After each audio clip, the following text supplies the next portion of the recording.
Hello, good afternoon. I'm Susan Zesch. I'm Director of the Human Rights Program here at the University of Chicago.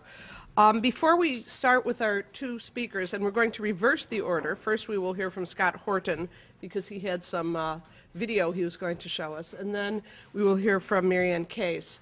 I'm going to take the chair's prerogative to do two very quick things.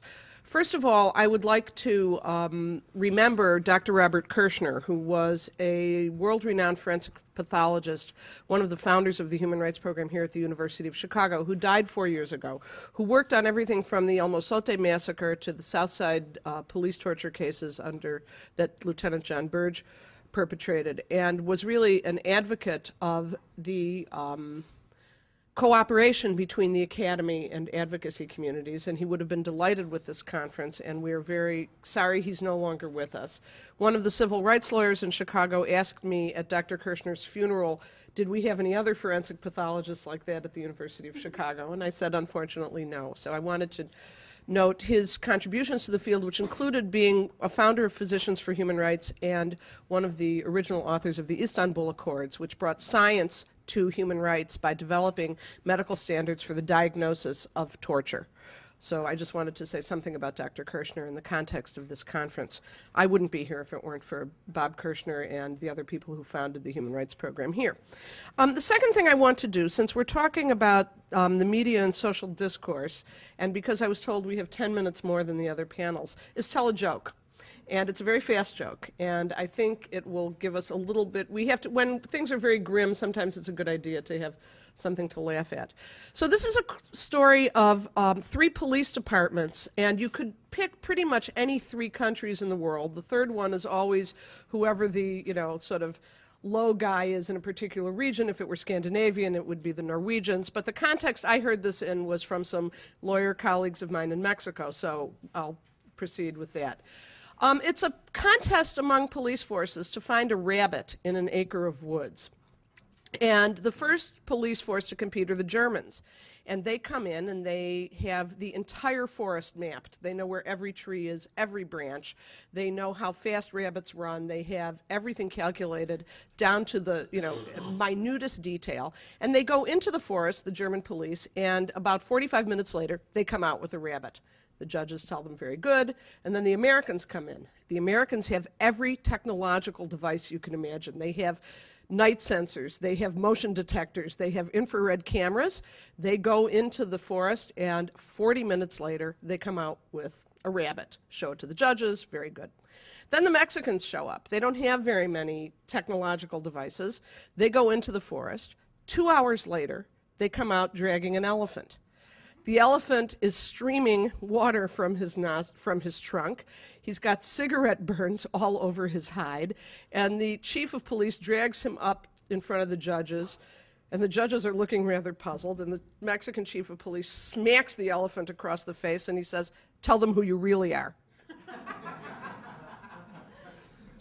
So, popular culture includes jokes. It also includes media. And Scott Horton, who has left the practice of law to work full-time as a writer and teacher because he has gotten very involved in these issues over the last number of years, is going to start us out by looking at some of what's in the media about the topic of torture. And we're going to start with a clip that's going to have some very, very brief interview segments, and then we're going to see some key passages from Fox News' 24, which has been referred to repeatedly, because I think it's very important for all of us to have a very clear idea visually of what goes into these programs. So why don't we go to the video. And you see Americans torturing. And the Americans who torture are seen as patriotic, they're seen as effective, they're seen as heroic. I think interrogators, they wanted to see themselves as these rough, tough action heroes that you see on TV, the kind of interrogator like Kiefer Sutherland. It used to be that only villains tortured people, and they tortured good guys. Today, you have Americans doing the torturing. Those men will kill your family if you don't tell me where the bomb is now. How would I characterize television and techniques?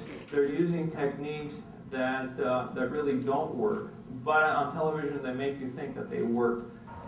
I can't wait any longer.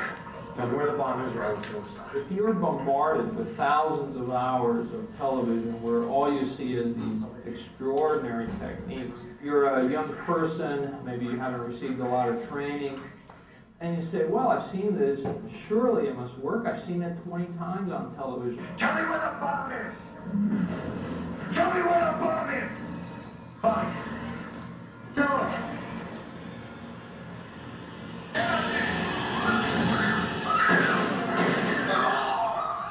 There have been many an individual who has been willing to die and not reveal the information they know, especially when we're dealing with these true believers.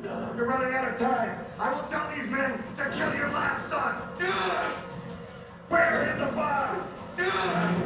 That's it. Take him out.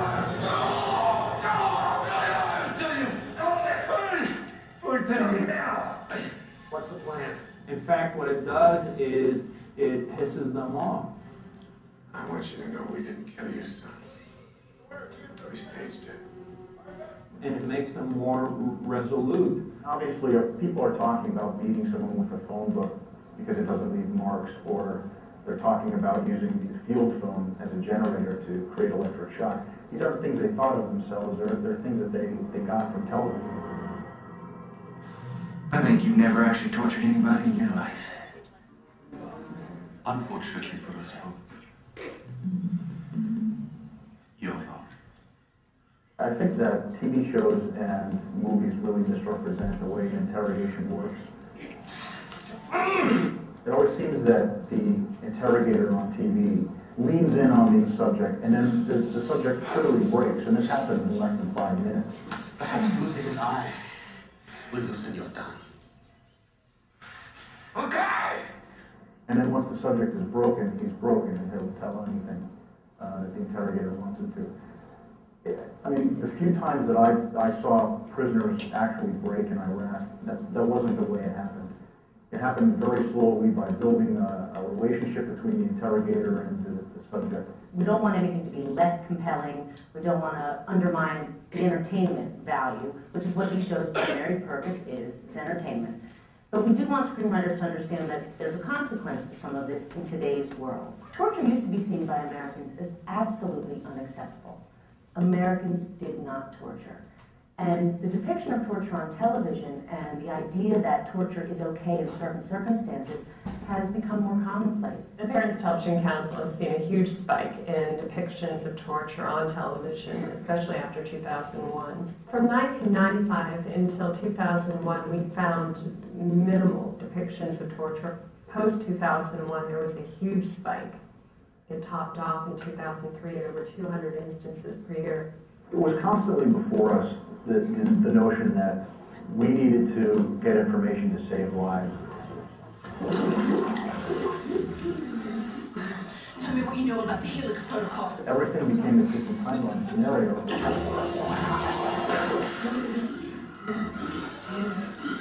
It's too late. You can't stop this. People believed that every Iraqi had something to tell us. Every Iraqi knew something about the insurgency.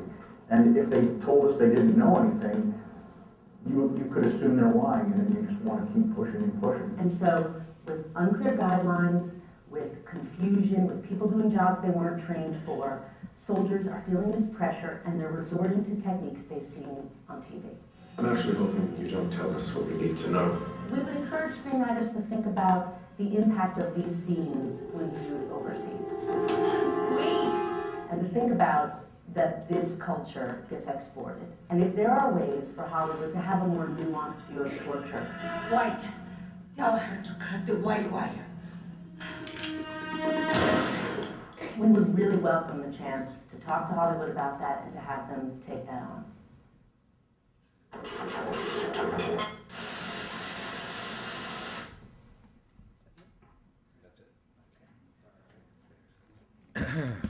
Give us just a...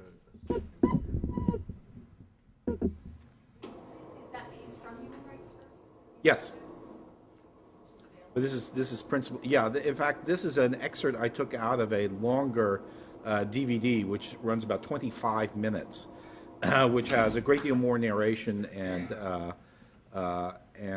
many more segments from several different shows, principally 24, but a number of others as well. If you want to get a copy, contact me. I'd be happy to get one to you. Right. So I want to talk. I want to bring the focus to the media now, and maybe I should just start by asking, what sort of impact does this have? Programs like 24. I'm going to come back at the end and talk about the effects, but I want to start with just one, and that is something I think of concern to law students and law school professors. Antonin Scalia, certainly an intellectually powerful member of the Supreme Court, in the course of the last 18 months, 2 times has made public statements, once in Canada, once in an interview with the BBC, in which he has stated that his attitudes towards the torture issue are strongly influenced by Jack Bauer, who he cites by name. In fact, he says it creates a clear paradigm for addressing the issue, and he says, what prosecutor, in this BBC interview, what prosecutor would ever dare to bring charges against Jack Bauer? I think it shows how really remarkably powerful this has been. Most of our discussion of torture is focused on policy formation and debate, and we've seen the issues tackled from the perspective of law, of ethics, the utilitarian stance. We really, and I think the focus of that discussion has really been on Washington and the Congress, the think tanks, academia, the courts, the administration itself internally. And in this process, we're ignoring what is at least as important an alternate forum, and that is the media itself, which shapes public opinion on these issues in a very dramatic way. I want to start by talking just a little bit about the news sector, and I would obviously break this into 2 parts. There's news and then there's entertainment. Most of my remarks are going to be focused on entertainment. It's astonishing, frankly, that we're talking about torture in the context of entertainment, but that's the case ultimately. Well, let's start with the news sector. And news coverage of torture as an identifiable issue, of course, it stretches way back in the United States. I mean, people who've looked at it have documented lots of discussion in American newspapers at the end of the Civil War, around 1902, 1903. There was a great deal of it. But more recently, it's been after the publication of the Abu Ghraib photographs in April 2004. They were published originally in the New Yorker and on CBS's 60 Minutes. There are a handful of reports that predated that. They really didn't get a lot of attention.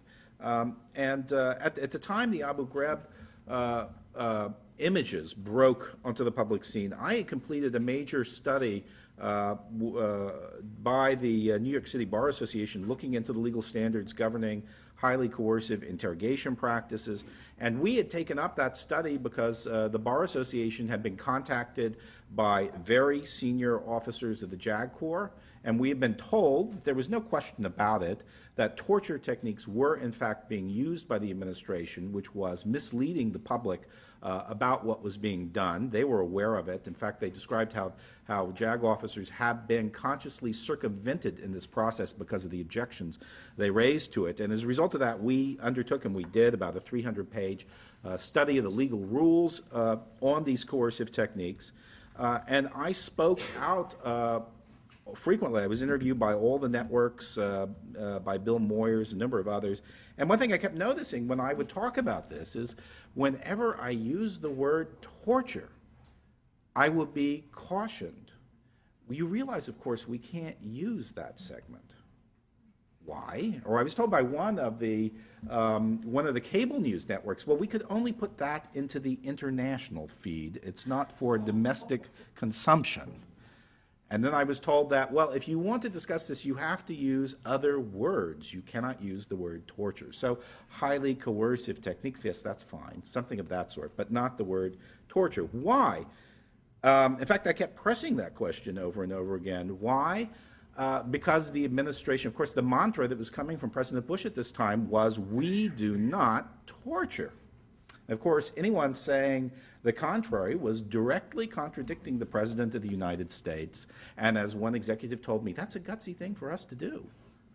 We don't do it. So I think that this had a really remarkable impact on the way the news coverage of this issue occurred, particularly in the first half year, that is, to the end of 2004 and the beginning of 2005. Now, torture. Of course, I don't think that all the techniques that were used constitute torture, but I'll pull out the ones that we at the Bar Association focused on that we believe are torture. Waterboarding, long time standing, hypothermia, sleep deprivation in excess of 2 days, the use of psychotropic drugs, and the sensory deprivation, sensory overload techniques that were first developed for the CIA at McGill University. We've concluded legally all those things are torture. In our study, we went back and we started looking at American legal assessments of the use of these techniques by other nations. The U.S. had no compunction saying these things were torture. It did repeatedly. Waterboarding, by the way, my former law partner, Michael Mukasey, of course, has testified several times before Congress saying that he's not sure if waterboarding is torture. I am sure that waterboarding is torture. In fact, we have court-martials of people who used the waterboarding technique going back to 1902, 1903. And indeed, we can look to highly progressive liberal jurisdictions like the Supreme Court of Mississippi, which in 1926 handed down an opinion saying that waterboarding was torture. So there's really, no issue whatsoever about it. And I think we only get these conclusions from the Office of Legal Counsel by a failure to examine dispositive authority, which is something they've been quite expert at for the last several years. And I think, of course, the use of the word torture to refer to those techniques in particular is appropriate. Now, when we go back and look at print media, I think in 2005 I sat down one weekend and I went through the New York Times over a period of 4 months to see how the word torture had been used. And I found it was used to describe accessorizing clothing that clashed. It was used to describe a neighbor's excessively loud stereo music. But when we came to look at torture techniques being used at that point at Abu Ghraib and Guantanamo, the word torture would never appear, at most in scare quotes. But even that's quite infrequently. Usually you would see the words highly coercive. I mean, this is, in my mind, a rather stunning example of the process that George Orwell referred to in Politics in the English Language in 1946, where words are stripped of their real meaning. They're given a false meaning. And I think we see that very, very clearly here. Now, in early 2005, I also had several meetings with Alex Gibney, who was working on a project to do a documentary about this, and I worked with him for the last 2 years on that project, which ultimately produced the documentary Taxi to the Dark Side. And when we looked at it, I told him immediately, let's not do a documentary about Abu Ghraib. The whole tactic that the administration has taken has been, this is an Abu Ghraib problem, it is the Abu Ghraib problem. It's Animal House on the night shift, the phrase that got memorialized as a result of that. I said, let's look at something else. We focused in this documentary on a death that occurred at Bagram Air Force Base in Afghanistan. In fact, one of the first reported deaths in detention. And we were able to show in this process that that there was a conscious decision to lie about what occurred, false certificates were issued, but we were able to unturn, mostly due to fantastic investigative work by the New York Times, Carlotta Gall and Tim Golden, exactly what happened, how this death occurred, and link it directly back to decisions that were made in Washington. That the chain is amazingly clear. And one of the real bombshells in the documentary is we have a secret video that was taken of a group of senior commanders conferring in Bagram Air Force Base, in which they're talking about the fact that the Pentagon has directed the use of these techniques and we are supposed to lie about it. We're not supposed to allow people to know that this is going on. Of course, I think that's all abundantly clear as a result of documents that subsequently came up. Well, response to the Abu Ghraib scandal can be really summarized as let's scapegoat the grunts. So unnamed Defense Department spokesman spoke on not-for-attribution basis to Pentagon reporters in the weeks right after the New Yorker and 60 Minutes aired, and they gave the same sort of background briefing over and over again. Well, this is a particular unit that came from the foothills of Appalachia. They were all hillbillies. A number of them had criminal records. Sorry, we really can't manage the level of quality control we need for today's Army. But that's it. It was these bad apples. And then Secretary James Schlesinger, former Department of Defense Secretary, led a study, high-level study. He came out with it, and he then made the rounds all around the country, summarizing his report, saying again, this was Animal House on the night shift. There was absolutely no connection to decisions that were made in the Pentagon. That was a conscious lie. And in fact, when we subsequently got the classified portions of his own report, we discovered it didn't say that. It said that, of course, there was a very clear connection between techniques that had been approved and authorized for use in Guantanamo and other places and the things that were being done at Abu Ghraib. So, of course, there was a policy which was fairly successfully implemented of conscious deceit. It wasn't totally successful because I think within the months after Abu Ghraib, a majority of the American public was not buying the line. But the administration was able to hold on to roughly 40% to 45% public acceptance of its line. And I think a lot of that has to do with the media not pushing things as aggressively as it should have. Well, when we completed Taxi, it was shown at the Tribeca Film Festival. It got Best Documentary there. It's a spectacular film. If you haven't seen it, you really need to. It's 2 hours. It's grueling. It will not be pleasant, but you will learn more than you could learn at this entire conference in this film. And it got very, very wide critical acclaim immediately. But I said it was unpleasant.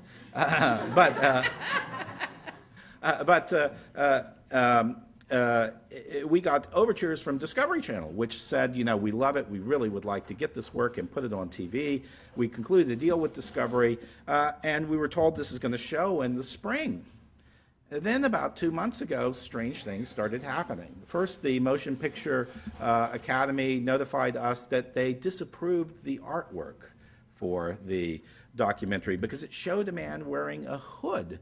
And that, in their mind, was associated with torture. And they certainly couldn't allow images associated with torture to appear on a poster. Well, there was actually quite an explosion, even within the Academy, about that. And after a month and a half, they pulled back, and that was okay. But then we started hearing from Discovery that they were feeling strong blowback from sources that they didn't want to identify. And they decided it would be imprudent to show this documentary. So we were notified that it was going to be put on the shelf, and it might be shown sometime after the elections, maybe in early 2009. It's pretty clear that there was political pressure brought to bear on them, and when that news came out, there was also quite an explosion publicly, and just 48 hours before the Academy Awards, at which Alex got the Oscar for Best Documentary, of course, Discovery flipped this to HBO. But I think this shows you pretty clearly the sorts of things that have been going on in the news side. Now I want to flip over to the entertainment area, and I want to talk about what's happened there. You remember the Parents Television Council with the statistics on the number of torture incidents that have occurred, where we saw, basically very, very few incidents of torture after 9/11. It begins to mushroom. It peaked in 2003. It's been dropping a little bit. Actually, we're seeing in 2006 and 2007, we're seeing it crest back up again, so it's no longer trending down. But the most disturbing thing is that there's a rather dramatic shift in the nature of torture incidents that are portrayed. So if we go back and we look at the historical Hollywood take on torture, great example is 13 Rue Madeleine, a film that came out in 1947. One of maybe 24 films made in the World War II era that show torture, quite typical of what happens. Torture is the tool of the enemy. Indeed, there was a propaganda poster issued by the U.S. government during the war that says, torture, tool of the enemy. It was used to identify the enemy. The victims, Americans and allies of the Americans. Does torture work? Torture never works. Torture shows the weakness of our enemy, and we will be resolute in opposing it. We will gain strength from it, and we will overcome them. This is the subtext that appears in that movie and a series of others. Now, when we jump forward to the modern treatment, particularly 24, what do we see? Well, we see a reality show that has remarkably little to do with reality. It grossly simplifies complex facts. It pares away critical factors which a responsible citizen should be thinking about. And more importantly, it really constitutes a head-on attack on morality and ethics. In fact, I had a meeting just in the last couple of weeks with the leaders of two major churches who told me that they were contemplating a campaign against Fox and 24, as one of them told me, this is a direct assault on the religious teachings of our church. They constantly present those teachings in terms of political figures who are naive, arrogant liberals, but in fact, of course, these may very well be religious teachings that are common to most faiths practiced in the United States. And key to 24's success is a ticking bomb scenario. You hear it everywhere. It's in the lead-ins, it's in the commercial breaks all the time, that pulsating sound. It's adrenaline pumping.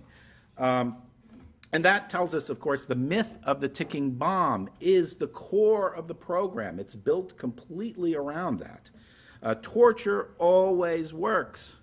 Torture always saves the day.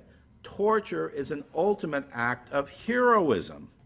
It is an act of defiance of pointy-headed liberal morality in favor of service to the greater good to the country and to the many. So, first question I want to ask is, has this been done for a political purpose? Has it been done to create a more receptive public audience for the administration's torture policies? And I think we have a pretty clear answer to that, and the answer is yes, quite consciously. And I want to refer you to Whatever It Takes, an article by Jane Mayer, one of the best pieces of expose journalism published last year, in which she looked at the process that led to the evolution of 24 and discovered it involved the interaction, surprisingly or not surprisingly, of a large number of people from the staff of Vice President Richard Cheney. Now, when we study the evolution of this policy within the Bush administration, very, very clear where the impetus, where the force for the introduction of these policies came. We took the words dark side and taxi to the dark side from remarks that Dick Cheney made before Meet the Press in an interview. We know that during this period he was very aggressively pushing the introduction of these techniques on the CIA. They were actually resisting, I think, as Eric pointed out a little bit earlier, resisting very strongly the use of these techniques. They had to be crammed down to bring them in. And the producer, Mr. Cernow, is proud of the fact that he's building popular support for the administration in what must be its single most controversial policy. I think what he's doing essentially is he's building off of a Hollywood legacy, what I call the Rambo legacy. And the Rambo legacy, again, it focuses on a big gap between reality and this fictitious world in which superheroes accomplish good things, frequently using terrible techniques.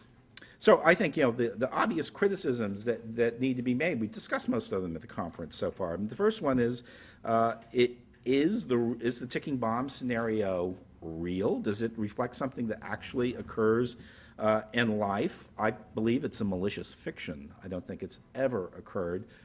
I think it's highly improbable it ever would occur, particularly when you think of all the facts that people would know absolutely that there is this bomb and that this person has the answer, and then that the application of torture is going to get you the answer and allow you to save a city or save humanity. But moreover, when we look the next step. This technique, this scenario is being used to justify application of torture techniques in a far broader situation. Look at the testimony just a couple of weeks ago by Stephen Bradbury before the House Judiciary Committee, when he described the 3 incidences in which waterboarding had in fact been applied. In none of these cases did we see a ticking bomb scenario or anything like it.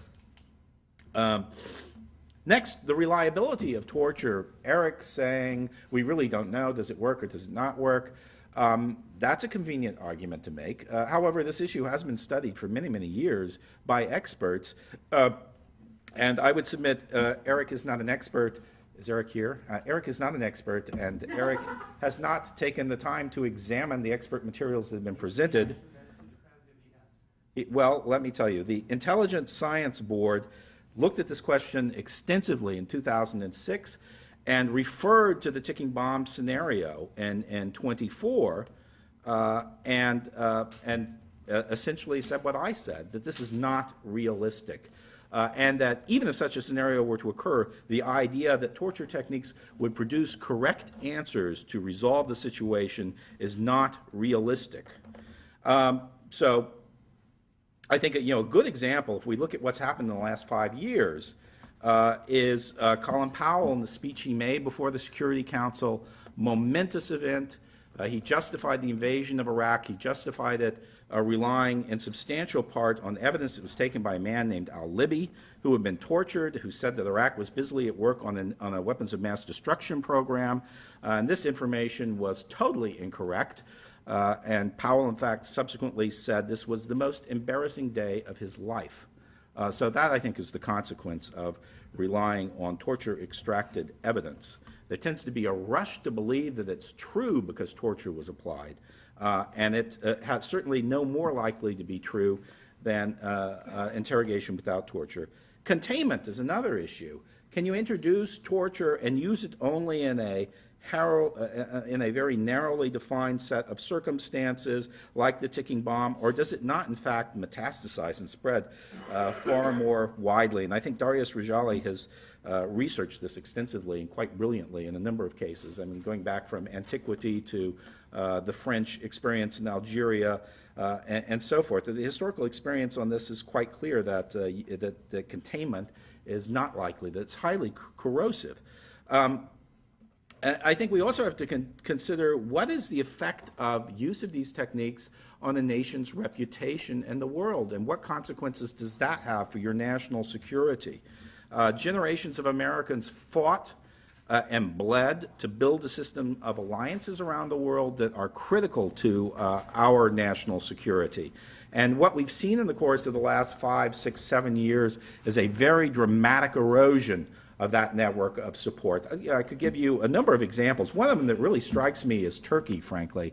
In the Middle East, it was a cornerstone ally for the United States. In 1999, I was in Istanbul working on the transaction. The NATO summit was going on. President Clinton came. There were the crowd swarming in the streets screaming his name. Popular support for the United States crested over 80% amongst the Turkish people. Today, most recently conducted poll shows that support for the Bush administration is within the margin of error. That's right.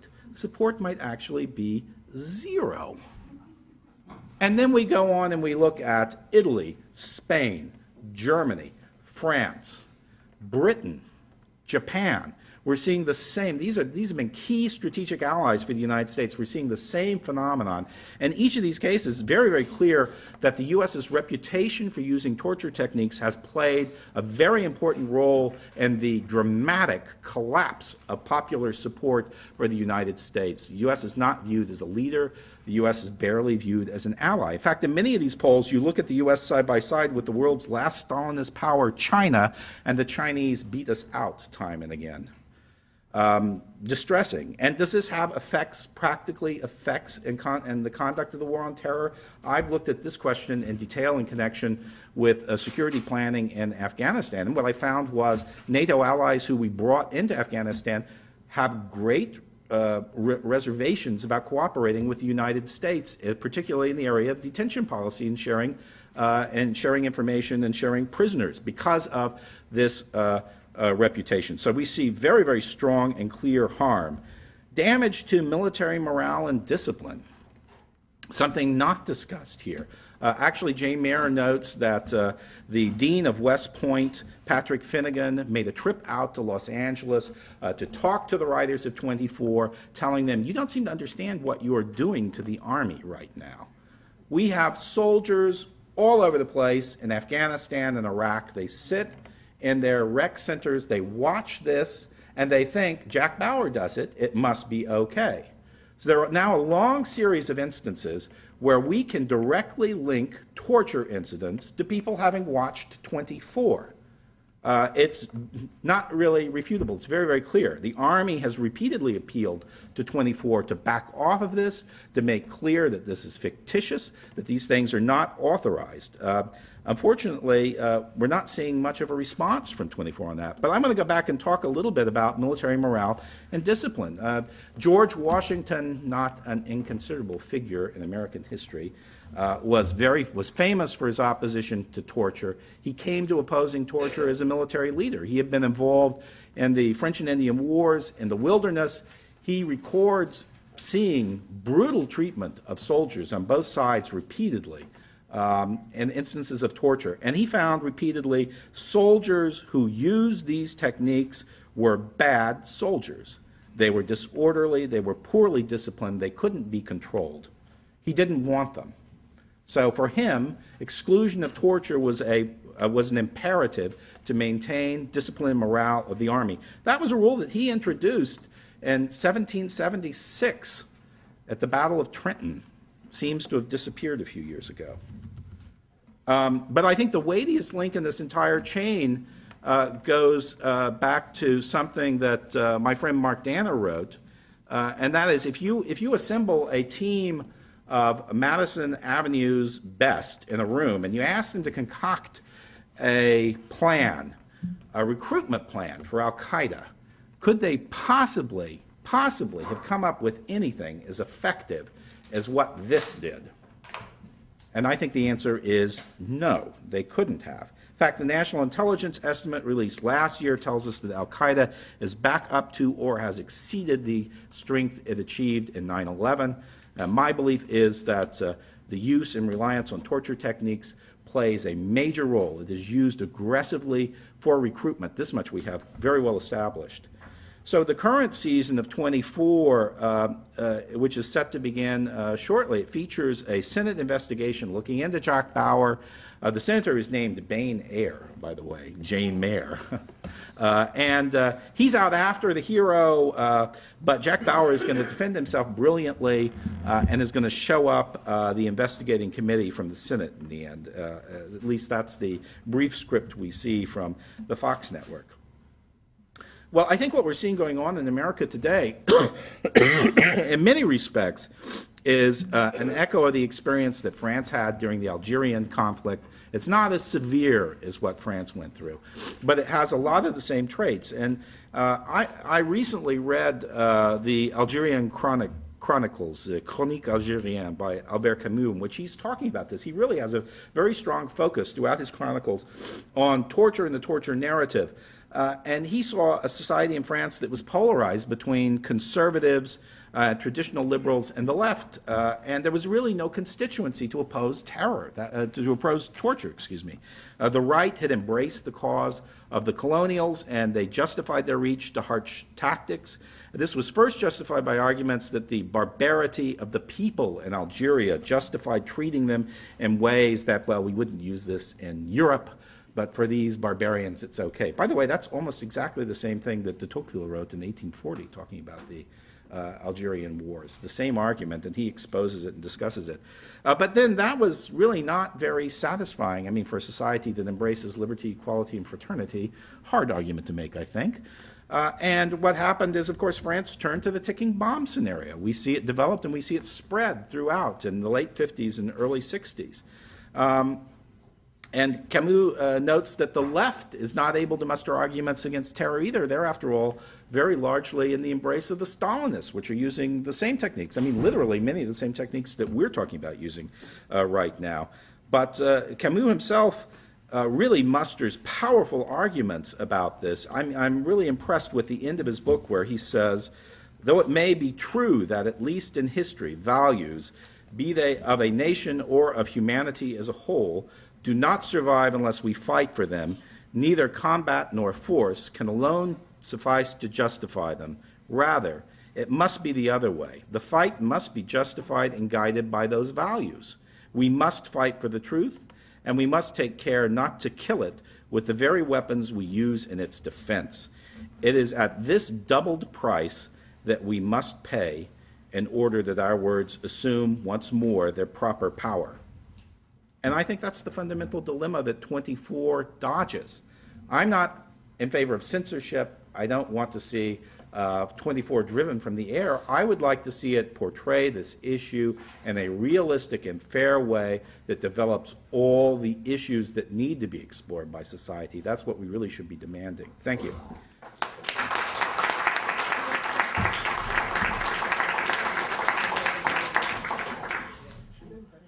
Scott, do you want questions now, or? I'm happy. Whatever you want to do, it's fine with me. Well, we'll take. Okay. We'll take some questions now for Scott Horton. Yes. I have a question which is about the depiction of, do you know anything about the depiction of arguments against torture? Because my observation, this goes to Jeff's point in a way, is that in fiction, to the extent you see the argument against torture, it's always the absolutist argument, or it's almost always the absolutist argument. And if I guess I think in a way, you just laid out a bunch of pragmatic arguments. And I guess I think that part of what's doing the damage is not just showing that cases where it works, but having the argument against it be the absolutist argument. And I think for a lot of people, they think, well, in the ticking time bomb scenario, I would be in favor of torture. So if the only argument is the absolutist argument, I'm against it, and then they see no other argument.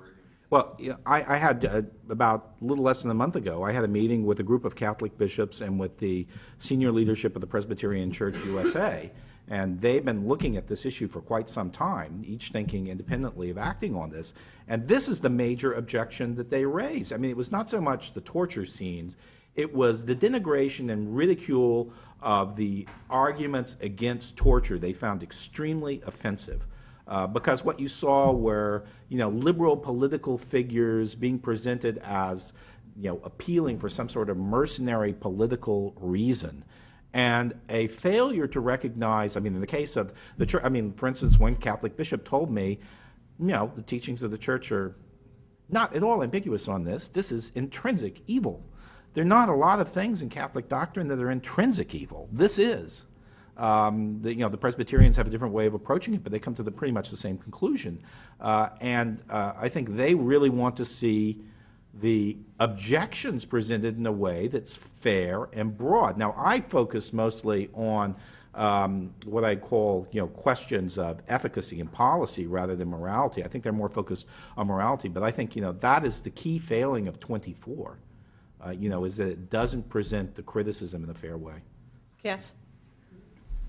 Minor point, but I think, but I'm hoping not horribly minor, which is the TV show Lost actually is very complicated on this count. It raises all of the objections, I think, and in particular raises the objection Marianne raised about the effect of torture on the personality of the torturer. So Saeed is actually treated as a damaged person by virtue of his actions.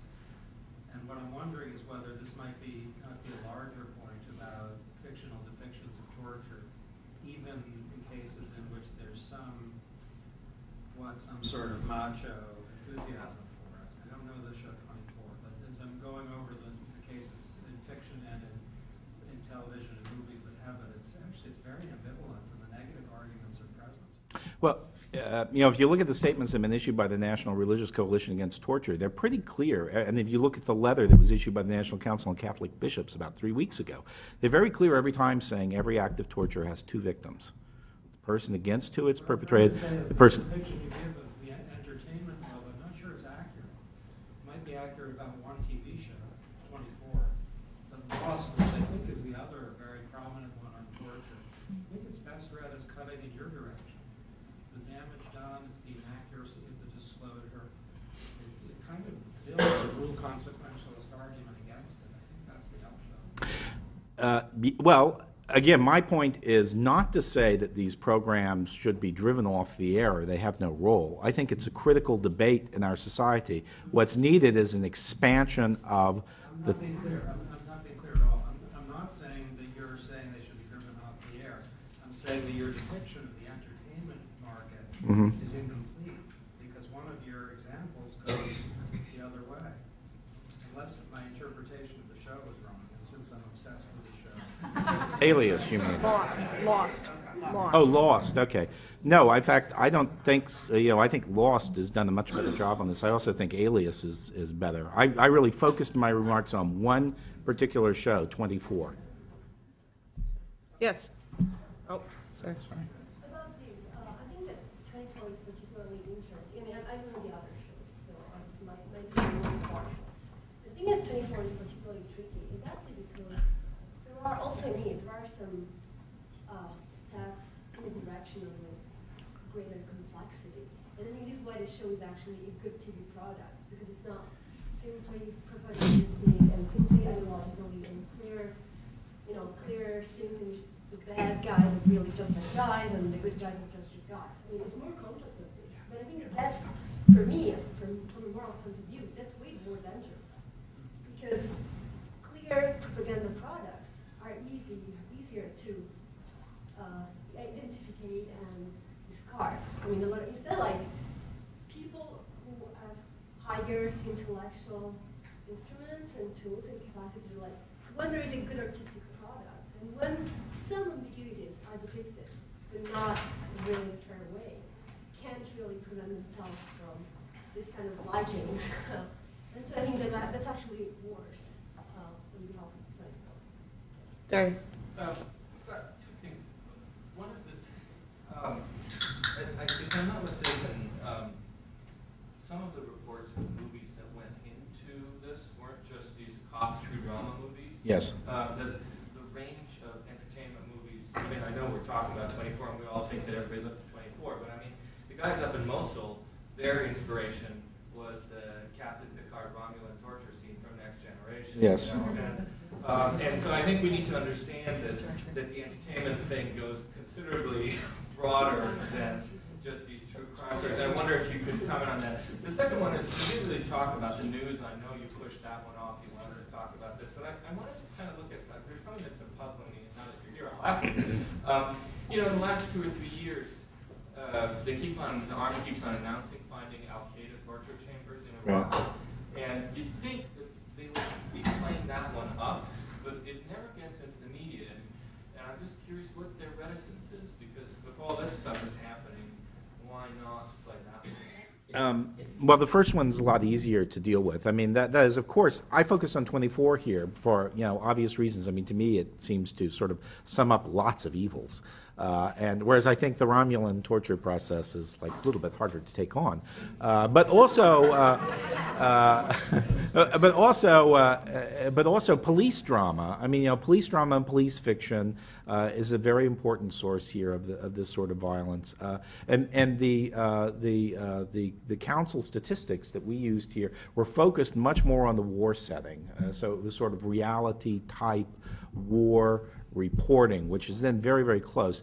And if you look at the totals that were in that graph, 67 of the total come from 24. So it was, coming up close to 30% of the total number of incidents. Pretty astonishing, frankly. So it's much more intense in 24 than anything else. Now, what was the other? Oh, but we get different. I mean, I spent the spring of 2006. I spent most of the spring in Baghdad, and I spent some time looking at this issue. And actually, you get different public affairs officers taking different attitudes. So, Brigadier General Horst, who discovered a Ministry of the Interior torture facility, turned this into a big deal, and it did get media coverage. It's really pretty much the battlefield commander's decision whether they want to do it or not. Now, I talked to General Horst about this afterwards, and he told me he got intense grief from the Pentagon about having done that. Because, of course, the Ministry of the Interior is under, development contracts with the Department of Defense, and, there may have been money that came from the U.S. taxpayers that was used to set up these torture facilities, so the Pentagon didn't like that being covered. I think they're but I think, by the way, Horst is an absolutely fabulous officer. I think he's one of the best guys in Baghdad, and very conscientious and very concerned about this issue. And I think he's not alone. There are an awful lot of senior officers. I think General Petraeus actually on this issue is terrific. A number of the other commanders are as well. But the public affairs policy is fixed more than anything by the Pentagon Public Affairs Office, and they seem to have made the decision that, we just don't want talk about torture coming out of Iraq. We can take one or two more questions. And if we don't have any, Scott. I relied on this thought in my talk, but unempirically perhaps. But do you have a sense as to why people, say, in Turkey care about whether the U.S.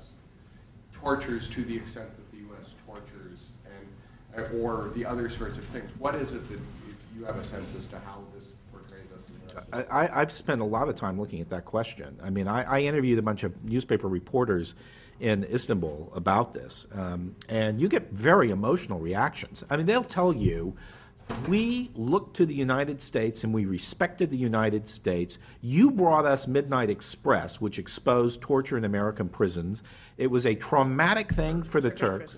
The Turkish prisons, right, sorry about that. It was a traumatic thing for the Turks, and there was this immediate sort of patriotic rejection of it, but over time they absorbed it and they recognized that this criticism was right and it was good for us, and there was tremendous reform of the Turkish prison system, mostly a result of that movie and the criticism that was directed at them. So they viewed America's conduct, frankly, as a betrayal. That here you are holding up this banner, and now we see that you're really bad guys. And also that it was being done to Muslims, frankly, as a terrible thing for them. I think they had, under Clinton had intervened in the Balkans in favor of the Kosovar minority and the Bosnians, and which were, of course, previously part of the Turkish Empire, the very tight connection. So I think he was viewed really as a heroic figure because of that. And now, they saw this happening where, Muslims are being tortured. I think it produced a very dramatic negative reaction. Well, we want to thank Scott very much. And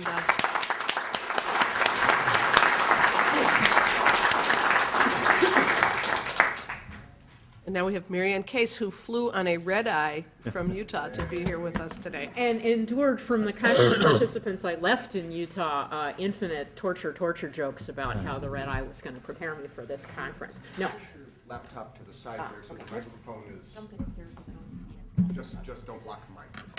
Okay, so I actually think that Scott's and my presentation are beautiful bookends of one another, because of the two iconic entertainment images that most often get invoked in these debates recently, one is 24. I am going to embrace, in a way not usually done by the people I think of as my side of the torture debate, the other one, Animal House, and not just in its double secret probation aspect. I should say, by way of background, that this paper that I'm delivering here, I originally prepared and presented for a conference at the Netherlands Defense Academy on sexual abuse and exploitation of women in violent conflict. And it's one of the few papers that I've started and come out very differently in the end than where I started.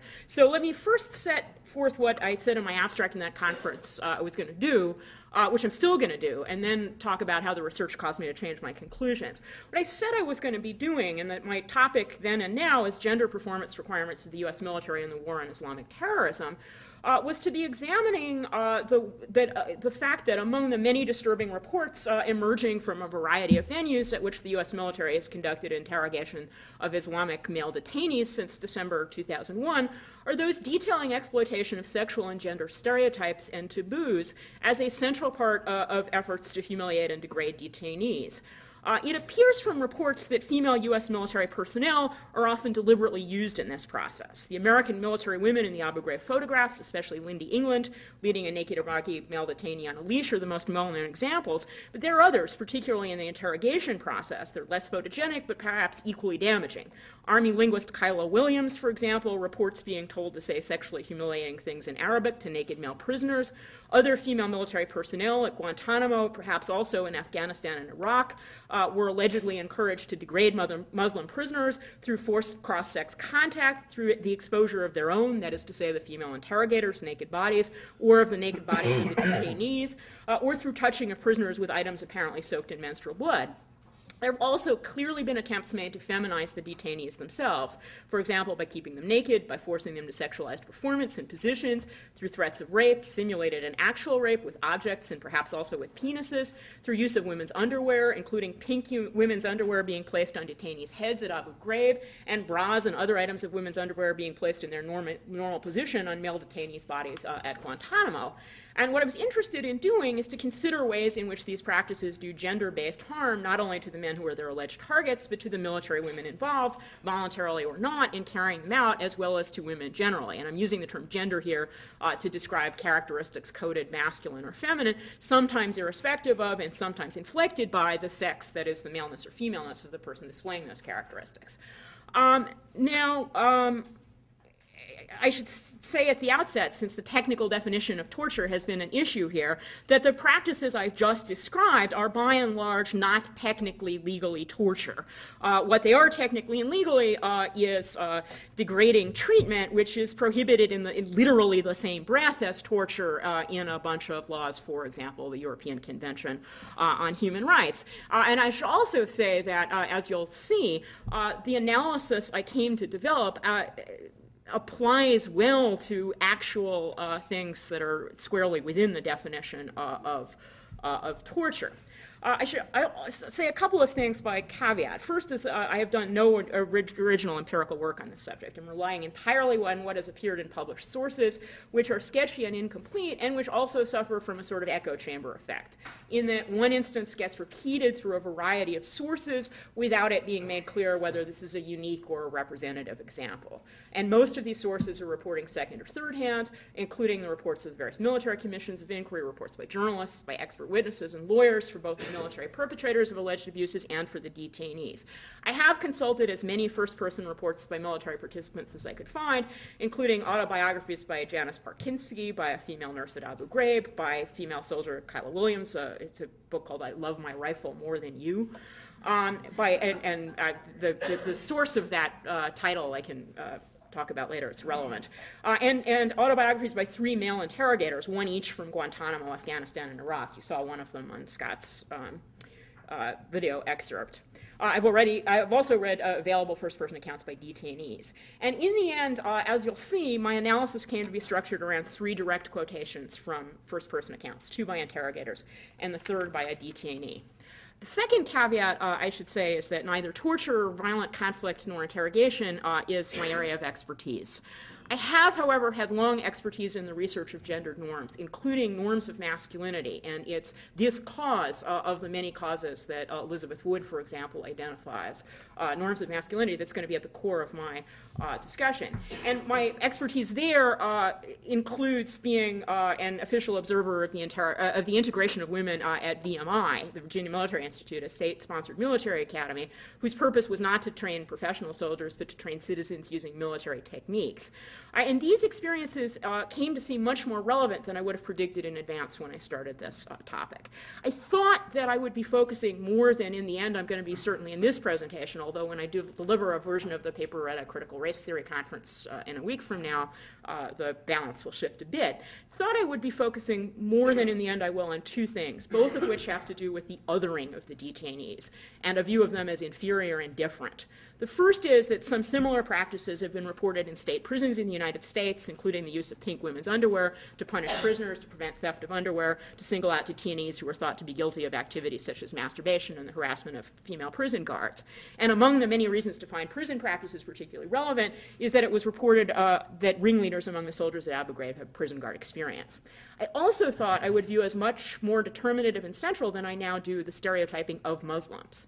Much of the reporting that has been done suggests that books such as one called The Arab Mind, written by cultural anthropologist Raphael Patai in 1976 and prominent on both the shelves and the reading lists of the U.S. military, had led to assumptions concerning how Muslims, Muslim men in particular, would react to contact with women, to impugning of their sexual honor, to disgrace associated with nudity, and to challenges to masculinity. I'm not suggesting that these sources of models on how to treat the other are not relevant.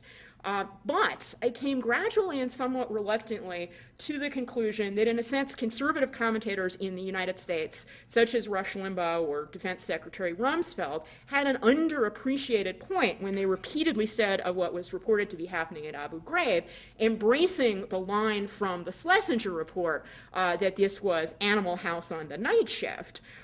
What these conservatives said, this is the sort of thing that happens all the time in fraternity hazing. It's the sort of thing that happens regularly in male-on-male contacts in the United States. In other words, it's not simply about treating the prisoners as the other. It is doing that to them what was done to us. Now, let me be clear about one thing. My agreement with Limbaugh and others is descriptive and not normative. The descriptive fact that the practices were common to frat hazing and to detainee treatment causes Limbaugh, for example, to think the treatment of detainees is nothing to worry about. But it confirms in me the conviction that we worry much more than we now do about hazing. And something that runs through my analysis is that practice after practice, especially the practices that males impose on other males, were the sort I was familiar with my study of VMI, and that not only go on in frat hazing, but in boot camp, in military academies, and in the military to this day in the United States. Now, let me read very quickly, partly so quickly because I fear a lot of the people in the room can almost recite these by heart, the complete list of findings of abuse from the start of the Taguba report about Abu Ghraib. It says, the intentional abuse of detainees by military police personnel included the following acts: punching, slapping, and kicking detainees, jumping on their naked feet, videotaping and photographing naked male and female detainees, forcibly arranging detainees in various sexually explicit positions for photographing, forcing detainees to remove their clothing and keeping them naked, forcing naked male detainees to wear women's underwear, forcing groups of male detainees to masturbate themselves while being photographed and videotaped, arranging naked male detainees in a pile and jumping on them, positioning a naked detainee on a box and attaching wires to its fingers, toes, and penis to simulate electric torture, writing "I am a rapist" on the leg of a detainee alleged to have forcibly raped a 15-year-old detainee and then photographing him naked, placing a dog chain or strap around a naked detainee's neck and having a female soldier pose for a picture, having sex, a male MP guard having sex with a female detainee, using military working dogs without muzzles, and taking photographs of dead detainees. There's a subsequent list of less well-documented abuses. But let me just say, every single one of the sexualized practices, as well as nearly all of the others, the exceptions being the threats with dogs, is documented by such chroniclers of hazing as, for example, Hank Newer, who's the leading, I'm not sure I'm pronouncing his name correctly, but who's one of the leading chroniclers of hazing. Now, the quote that sums up this part of my analysis is from the words of one of the military interrogators in Afghanistan, a guy named Kavanaugh, reported in Chris Mackey's book. He says, and that's the title of my presentation, "You're telling me it's wrong to do to the prisoners what the Army does to its own soldiers?" Now, there's a couple of elements of this analysis. First, and this is, I think, much more relevant to the law conference than to the gender and critical race theory conference. This is partly a self-justificatory lawyering practice, right? So one of the things that Chris Mackey, the author of the book from which the quote is taken, said in a somewhat different context. He's talking about sleep deprivation. He says, quote, "I never wavered in my commitment to the conventions, but I did begin to say, how can we justify this? It was like confronting a tax question in the office back home. This is what we want the answer to be. The abiding theme of the convention is that you can never treat prisoners worse than you treat your own men. And it was in that interpretation that I saw some wiggle room for us." And this is exactly what Kavanaugh says in this context. He says, the context in which he made the quote. He says, prisoner was being a cocky fuck, so I put him in a stress position. And a commanding officer says, get him out of the stress position. Kavanaugh protests, saying he had put the prisoner in the exact same position that Army drill sergeants put young troops in when somebody screws up in boot camp. The same position drill sergeants had put him in. And then he said the quote. So some of the practices to which this analysis applies, we're already seeing, are not gendered practices. Kavanaugh was protesting stress positions.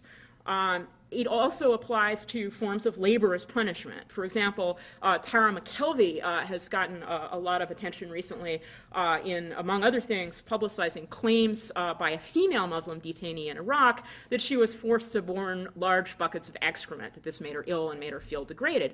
But the burning of excrement is in the first place a necessary task for the army in the field, and secondly, that one that is described as being assigned in that way, in the way that KP was in World War II, to men in the army as a routine low-level punishment for members of the military themselves. And this is also interestingly true of a lot of the sexualized violence. So compare, for example, recent accounts by and about Muslim detainees in the last few years with Anthony Swofford's autobiographical Jarhead, a Marine's chronicle of the Gulf War and other battles, referring to the first Gulf War. Not only is Swofford, by his own account, punished with the task of burning excrement, threatened with branding while forcibly restrained by his fellow soldiers, he also goes into great detail concerning an activity for which he uses the term of art field fucking, which he defines as simulated sodomy perpetrated on someone in the unit who has transgressed in some way or was thought to be getting above himself. The victim of field fucking is held down, sometimes as at Abu Ghraib things are painted on his body. Fellow members of the unit proceeds to, it seems to only pretend, but pretend fairly convincingly, effectively, and dramatically to subject him to anal rape. And the field fucking incident that Swofford describes is performed in the presence of journalists during the first Gulf War. Similarly, Specialist Darby, who worked at Abu Ghraib, explained to reporter Anderson Cooper why he initially laughed when he saw a screensaver photograph of a pyramid of stacked naked men on a prison computer. He thought the naked men were fellow soldiers. Quote, I didn't realize it was Iraqis, because we lived in prison cells too. I laughed, and then I realized it was prisoners. They were forced to do it. Now, I should note here that several of those who have criticized the use of the practices on detainees, which they still defend when used on fellow soldiers, have relied on the distinction that the detainees, quote, were forced to do it. This seems to me to overstate the freedom of the soldiers.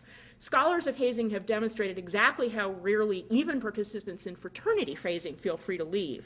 And soldiers are faced not only with physical retaliation from their comrades, but with legal retaliation, including imprisonment for crimes from insubordination to desertion, if they seek to act on the assumption that they are free to leave or to demand that abuse perpetrated on them be stopped.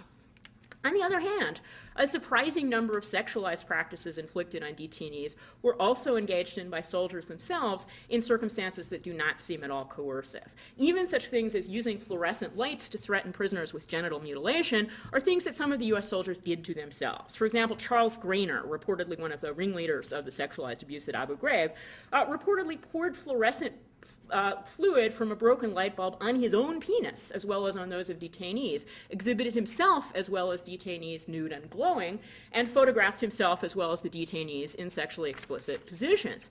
So I think Susan Sontag is right when she says, quote, it is surely revealing as more Abu Ghraib photographs enter public view that torture photographs are interleaved with pornographic images of American soldiers having sex with one another, end quote. But it's not just revealing of the pornographic imagination. To me, it also reveals that treating the other like the self doesn't always translate into treating the other well. Rather than needing to imagine or learn from anthropologists of the Arab mind how sexualized abuse might make the detainees feel, soldiers could recollect how it made them feel. And the use of feminization as a means of disciplining, establishing rank, and breaking individuals down is something that's staggeringly common throughout the military. This brings me to the second of the three quotations around which I'm organizing my analysis, and this is from a detainee. He said of his treatment, and I'll give you a longer quote and the punchline comes at the end, they were trying to humiliate us, to break our pride. It's okay if they beat me, beatings don't hurt us, it's just a blow. But no one would want their manhood to be shattered. They wanted us to feel as though we were women, the way women feel. And this is the worst insult, to feel like a woman. Now, I have to say, when I gave this in Amsterdam, this was the comment that caused the gasp in the audience. This was the one I expected, frankly. Most of the commentators, not the gasp, this was not a surprise to me. Most of the commentators who focused on this comment have said that this reaction is particularly true of Muslims in the Arab world. But anyone who has looked at the way single-sex military academies in the U.S. traditionally treats recruits, regularly comparing them to women as a means of denigrating them, knows that being made to feel like a woman can also seem insulting and degrading to conventional American males. Indeed, a serious argument made by opponents of integrating women into the federal military academies and later into the Citadel and the Virginia Military Institute was that as a result of coeducation, these sorts of successful degradation practices would either be off limits or would cease to be effective. As Christine Littleton put it in her critique of the VMI adversative method's reliance on gender-based misogynistic epithets, quote, pity the poor drill instructor who screams, what are you, a woman? At a female rat. Now, I should say that the politically correct term that VMI is now applying to its cadets, the politically correct degradation, is maggots. It's politically acceptable because it's not gendered. I want to point out, though, that maggots is one letter off from faggots. A gendered epithet, it's something that people are often called by way of degradation. And I will also say that the conference in Amsterdam had military from all over the world, and one of the questions I said I was really interested in hearing about is how universal a practice it is among military to use comparisons to women as a form of denigration.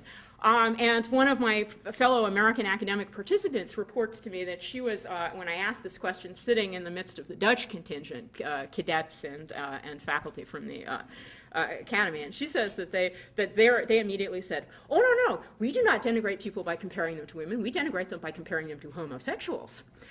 I subsequently had discussions with Dutch gay activist friends who say that this may have something to do with the prevalence in Dutch of the slang term mietje, which comes from sodomite but has become deracinated in the way that things like geek have become, so that he says, even my, perfectly gay-friendly nephews will say in front of me, that makes me look like a mietje, not realizing the connection. But okay, so the denigration of soldiers themselves by comparison with women is something I think all of these men have experienced in their training and may be carrying over. Even something such as the suggestion given of female linguist Kyla Williams that she critiqued the detainees' sexual organs and sexual performance apparently comes out of SERE, Survival, Evasion, Resistance, and Escape training, that is to say the training given to the U.S. soldiers themselves. Now, one question I have is what difference does it make if women participate in this sexual humiliation? And on one level, some of the critics suggest it doesn't make much difference. So the title of one of the first collections of academic essays analyzing what's going on here is, quote, one of the guys, unquote. So when women are engaged in behavior like Lindy England's, it does not make that much difference to their behavior. I'll talk a little bit later about the ways in which it does make a difference. But first, let me consider not simply how abuse techniques are sexed, but how they're gendered. What both the communist bloc interrogation techniques, which SERE was originally designed to enable U.S. soldiers to resist, and the adversative training techniques prevalent in boot camp and at military academies have in common is the purpose and effect of breaking down the person subjected to them. This is seen to be useful in producing the abject submission that is a common goal of both Cold War communist interrogation and military unit cohesion, and for both a prelude to rebuilding a new man along new lines. But breaking down detainees is not or should not be the goal of interrogation on the war on terror. Unlike prisoners of the North Koreans, of Stalin, or the Viet Cong, persons detained by the U.S. in the war on terror serve no useful purpose when they make a false confession. What we want or should want from them is first and foremost reliable information, not submission. And those who have made the most detailed and systematic studies of the effectiveness of interrogation techniques seem to be in basic agreement that it's not the harshest techniques, but the gentler ones that have the best track record of producing reliable information. What emerges both from published first-person narratives from the interrogators in Abu Ghraib, Afghanistan, and Guantanamo bears out the commentators on effective interrogation techniques. Harsh techniques may be more tempting, they certainly may be more masculine, but the gentler techniques, fear down and ego up, are terms of art for two of them, have been shown to be much more effective in eliciting accurate, useful information, and women are shown to be among the particular interrogators credited in each of these three situations with effective use of those techniques. Nevertheless, harsh techniques are in favor, both among policymakers, those handling detainees, and even over time among interrogators, including female interrogators who began by using gentler techniques effectively. The best explanation why is the third of the three quotations around which I've organized this analysis, also from an interrogator. Quote, "They'll think we're fucking pussies. We can't let them fuck us every time," unquote. Now, this is the flip side of feminization. Just as it is important to make the detainees feel like women, it is the worst thing in the world to feel or look like a woman yourself. On this, the Arab Muslim detainees and the American soldiers can agree. The statement, by the way, was made by an interrogator in Afghanistan in response to his superior officer's insistence that the interrogator stop imposing harsh stress positions on a detainee who had voiced hatred for America. Consistent with my argument that U.S. military personnel are using their own treatment as a model for their treatment of the prisoners, the interrogator's first line of defense when told you can't discipline prisoners for being glib is that the officer says, he says to the person reprimanding him, "You yourself made Carlson carry a pallet of water to the break room because he rolls his eyes at you at morning meetings." Only when the officer responds that, quote, "as the asshole sergeant," unquote, he can impose discipline on his men that interrogators may not on the detainees, does the interrogator make explicit his fear of feminization in the quote I just gave you. Now, the flip side of the problematic, the need to be perceived as masculine even at the cost of being effective, to value the appearance of strength over the reality, is also one that I'm familiar with my long study of gender in the United States. One of the things I looked at long ago in a study of the gendering of professions such as the police was the report of the Christopher Commission, whose purpose was to investigate and fix not sex and gender inequality, but violence in the LAPD in the aftermath of the Rodney King incident, in which I'm sure you all recall, members of the LAPD very severely beat a black suspect. Without having as their mandate either sex or gender, the Christopher Commission came back with a series of reports and recommendations that said, in effect, we have in the past constructed the role of police officer in a thoroughly masculine way. We seek to hire people who are aggressive. What we should want is good communicators. We seek them from the armed forces. We should seek them from among social workers. So the whole model of policing has been gendered masculine, and it might be more effective to have it gendered feminine. The very interesting response of the LA City Council was, great, let's hire more women. Let's have a goal or quota of 43% women on the force. But of course, the message of the Christopher Commission is not so much hire more women as value effective techniques gendered feminine and do not confuse masculinity with effectiveness. The lessons of the Christopher Commission have been lost in the war on terror, however. Ironically, the war on terror has taken a toll on the use of effective policing methods perceived to be feminine not only in the Middle East, but in the domestic policing context as well. So Susan Faludi reports, quote, "Penny Harrington, the first female police chief of Portland, Oregon, heard a recurring refrain as she made the rounds of as a consultant to regional police departments." The following quote is from an internal quote from Penny Harrington. "There was this attitude of, oh, we don't need the woman anymore." Among the repeat emotions she witnessed was, quote, "rage in any woman who spoke out," unquote. Law enforcement agencies, she noted, were also increasingly shifting funds from community policing, where many female officers had distinguished themselves, to the all-male counter-terrorist squads strapped with absurd amounts of firepower financed by the Department of Homeland Security. Similarly, the favored interrogation technique is not fear down or ego up, but a new technique called fear up harsh, with our harsh being the operative word. Now, this leads me to the most disturbing of the interrogation techniques to me as a theorist of sex and gender. There's a new technique developed apparently to exploit what were thought to be Muslim stereotypes. The term of art developed for it was, quote, "invasion of space by female," unquote. In another Jane Meyer piece called The Memo, also from The New Yorker, she reports, for example, that, quote, "a Saudi detainee, Mohammed al-Qahtani, whom an FBI agent had identified as the missing 20th hijacker, had been stripped naked, straddled by taunting female guards in an exercise called invasion of space by female, forced to wear women's underwear on his head, to put on a bra, threatened by dogs, placed on a leash, and told that his mother was a whore." This technique, invasion of space by female, is the technique that the female interrogators who more explicitly sexualized their performance were engaging in.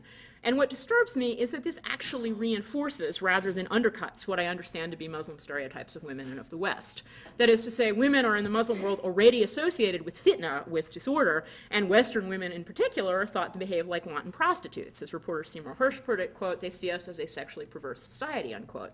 Even if the military is going to focus on exploiting Muslim stereotypes, whether true or false, invasion of space by female is a bizarre way to engage with those stereotypes, reinforcing rather than undercutting or disturbing the detainees' view of women and of the West. And I have to say also the feminizing, the making them feel like women is also likely to have counterproductive effects.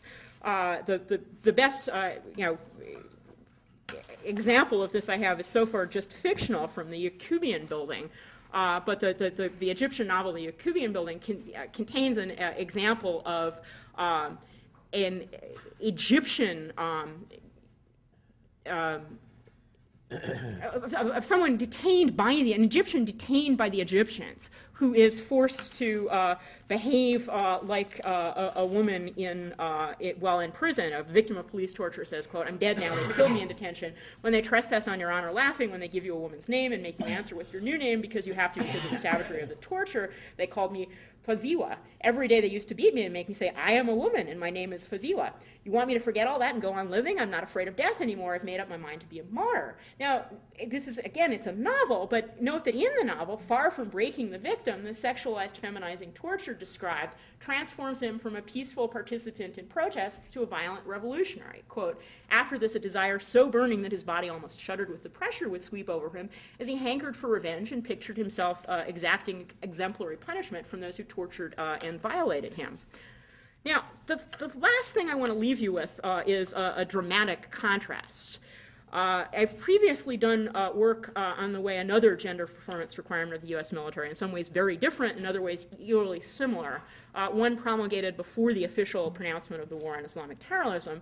And this is the case of Lieutenant Colonel Martha McSally, who, while she was a U.S. Air Force pilot stationed in Saudi Arabia at around the turn of the millennium, brought a constitutional lawsuit against the U.S. military because it required her, while off base in Saudi Arabia, to veil fully in an abaya, which is the all-encompassing garment that's the Saudi instantiation of hijab, or modest covering of women's bodies, to be accompanied at all times by a male whom she was instructed to say falsely was her husband. To be clear, this was not a requirement of the Saudi government. It's also not a requirement imposed on non-military U.S. female personnel, such as State Department women, who satisfied the Saudis with a small headscarf, and no comparable requirement was imposed on U.S. military men, who were prohibited from wearing local dress, whereas McSally was required to. McSally ultimately got the U.S. Congress by voice vote to overturn the policy, largely out of sympathy for her as a poor Christian woman forced to present herself in Muslim dress. Very little attention or vocal sympathy was given by members of Congress to her equally heartfelt, equally strong claim that the U.S. military's requirements for violated her U.S. constitutional rights to equal protection on grounds of sex, because it not only treated her differently, but it did so in a way that was going to undermine her command authority. I think the contrast, which is in some ways not so great a contrast, between respecting and accommodating Muslim sensibilities concerning the proper behavior of women in the one case, and deliberately exploiting and violating those sensibilities in the other, adds up to a systematic subordination of women by the U.S. military, as well as, again, to a reinforcement rather than an undercutting of stereotypical Muslim assumptions about women and about their place. Thanks.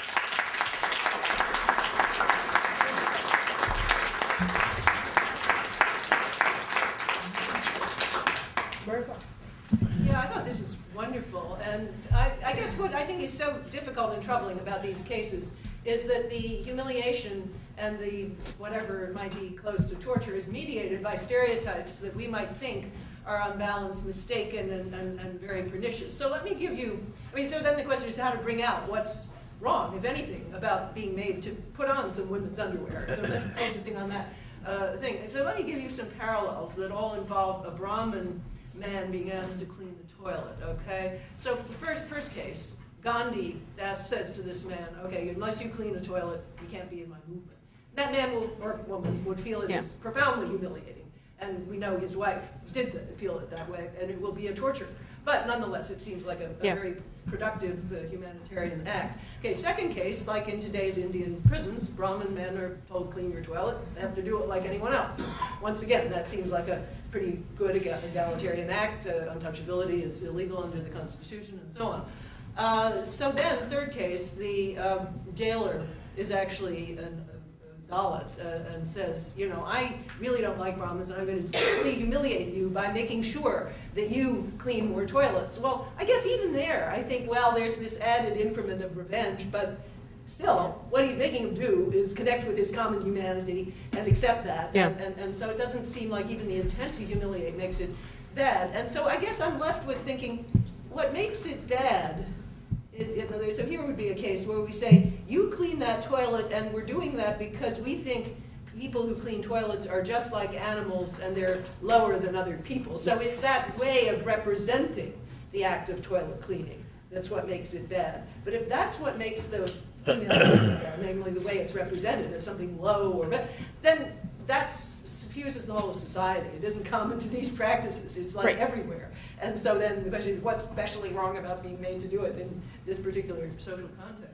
It's really the whole society that we need to be attacking. I don't disagree that it's the whole society we need to be attacking. So but I also want to distinguish, I thought you were going to take me in a somewhat different direction in your question, which is a direction I haven't really addressed here. So another set of distinctions, or the distinction between the practices I did discuss, which come from frat hazing and are about deliberately making men feel degraded because they are being feminized, right?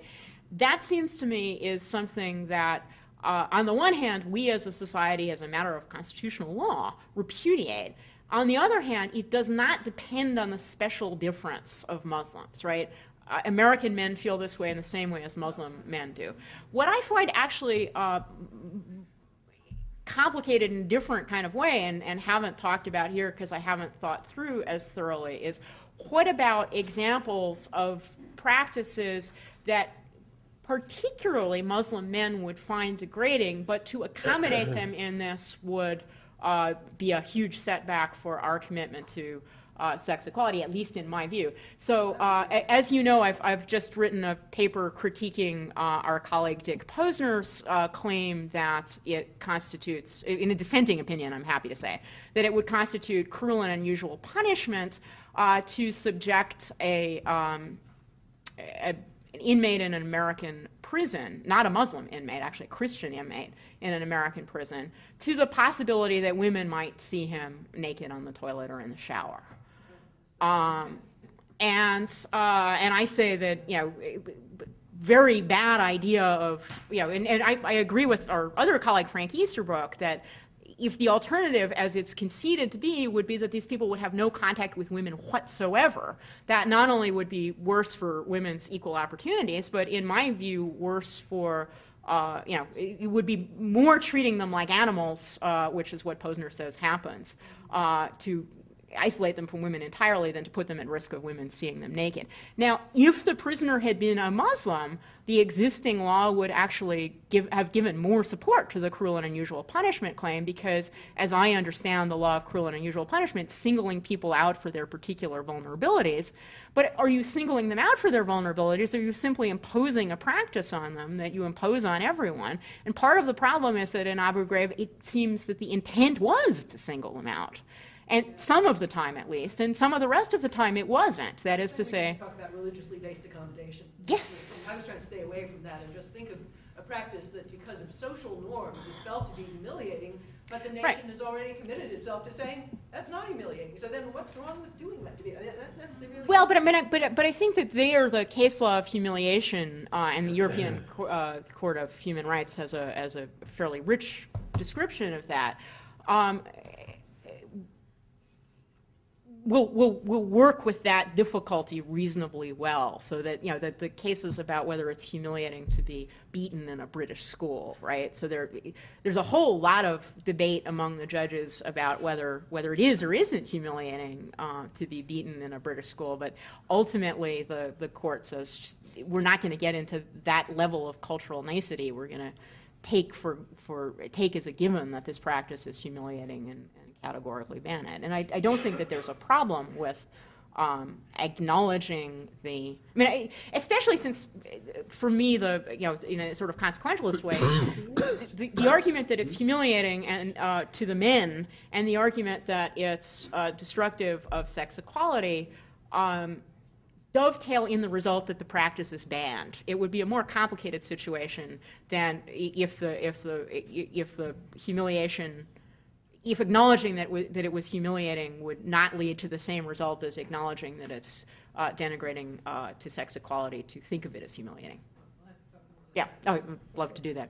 So see, 1, 2, 3, in the back. Yeah, I think this is a great paper, and I would sort of summarize it as like reverse Geneva, which is mentions you want to treat other people as well as your own soldiers. This is the soldier's version where you can't treat them worse. Like this here. So it's kind of a reverse Geneva, but I'm also really troubled by this because it does seem different, and it does seem to be intended to be different in the way that soldiers are treating these folks that I'm observing, I think.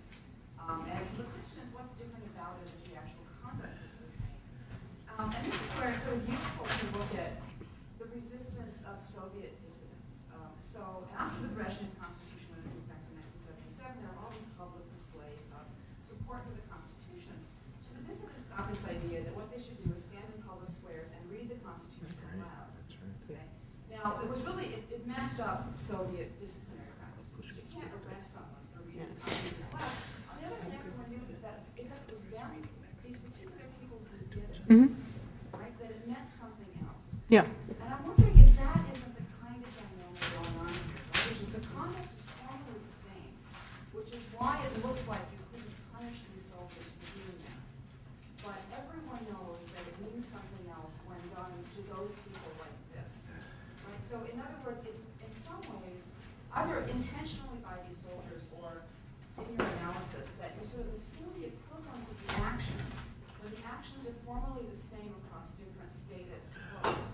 But I think there are lots of cases like this where in some ways doing it to, or having someone do something themselves comes to mean it's opposite or something different, even though it's formally the same. No, I don't disagree with that, and I'm sort of intending this paper not to be a refutation, but a supplement to that line of analysis, which is the more customary line of analysis, and to do a couple of things here, right? Both to stress that it's not just about the other, and that oversimplifies it. Another, which I did not actually mention in the paper I delivered, but in light of the work that Darius has done, for example, I think also worth mentioning, it shows the limits of the torturer's imagination, right? So where do you get things, right? Both the limits of the torturer's imagination as to practices and the limits of the perhaps also the limits of the torturer's imagination as to reactions to practices. So it's not hypothetically imagining how someone very different from you is going to feel about something that if it were done to you, it wouldn't bother you in the least. It's, you know what's going to work. Why do you know what's going to work? Not because you've read the Arab Mind, but because you've experienced it. Yeah, I will reiterate compliments. I really appreciate it because I was waiting for someone who could bring in the perspective of gender roles in this issue, because it seems to me quite relevant, and at least in two ways. Because I think your analysis shows not only the intent of humiliating the detainees, but I think that it fits well with the idea that torture is about dehumanizing, or at least rendering different, lower, alien from me, the person you torture. So at the same time, somehow these two purposes reinforce each other. So you can torture, humiliate better someone who's conceived as different, and you humiliate them through making them lower in some manner, however. Because most of the time people who torture are matter of fact, not necessarily something good about women. And the second thing is that I think this also fits well in the idea that this also this has been a bit brought about the idea that if you resist torture, you're tough. So like torture is a matter for tough men. Yeah. People who do them are tough, and the few who can resist are tough, and they're manly. And I think this is also like interesting, like it's again, it highlights one of the many myths of torture, because it seems that if there is one thing that women are good at, is resisting pain.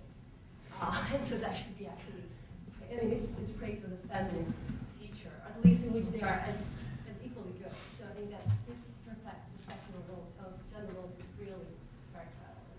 Thank you. Well, I wanted to get a little bit into sort of the formal path for these techniques and how that came about. I'm sorry, I didn't catch that. Into the formal path of the techniques, how they came about. Because, of course, I guess, the public sort of saw them in Abu Ghraib first and was told, Animal House, Laura Rush Limbaugh talking about frats, etc. And then I think the next really shocker was when Mark Schmidt issued his report about Guantanamo, and we saw photographs of exactly the same techniques, and the report says, no, this is a fully authorized practice under Pride and Ego Type 2 down. So suddenly people went like, what? So that suggests, well, I guess it suggests that, that there clearly was a process of formally elaborating and developing these techniques and training people to use them. And then there was also an aspect of the free form about it, that people were told, feel free to improvise and modify a little bit here and there to produce something that's effective. So I guess I'm getting down to, where was this laboratory when they came up with these things? You would know better than I do. They really obscured that. My sense is that there isn't one, right? So you've read, I'm sure, the same first-person accounts of the interrogators, and the feel I get from there is the feel of, again, consistent with what Darius was saying, it's improvisation. I mean, it's not even at the level of craft. It's improvisation by people who are untrained, and some of them know it, and some of them imagine that they're more trained than they are. But it's not. I don't think it's as systematic. I mean, I do think there is sort of a broad guideline authorization. But there is a directive from the very top: be harsh.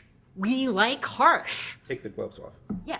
Is there, in fact, a distinction at Abu Ghraib, for example, that one group of people are supposed to break them down, but somebody else is actually asking the questions? Absolutely. And how does that work? That's General Taguba's report. I mean, General Taguba's report said that the role of the police was to break down and prepare them for the interrogators. And then the interrogators is a whole different set of... Yeah, but then there's also this dynamic, which again, Scott probably knows more than I do, because I'm still lost in the echo chamber or the Hall of Mirrors, right? Is that there were sort of two different lanes of thought among interrogators that may have divided in terms of their institutional affiliation. And there's account after account where there's a tension between one group of interrogators who say we were getting really far with the feminine methods. Well, you might call them traditional, but I'm going to call them feminine. Again, that in the sense where, and then there was some decision to go harsh, and our progress was thwarted by this other group who came in and was harsh and then took credit for stuff that we did and got nothing themselves and spoiled what good we were doing. I've been told by our organizer we have to stop at this point, but I know that both Marion Case and Scott Horton are going to be here during the break. We will take a break until 10 minutes. We get 10 minutes. Thank you.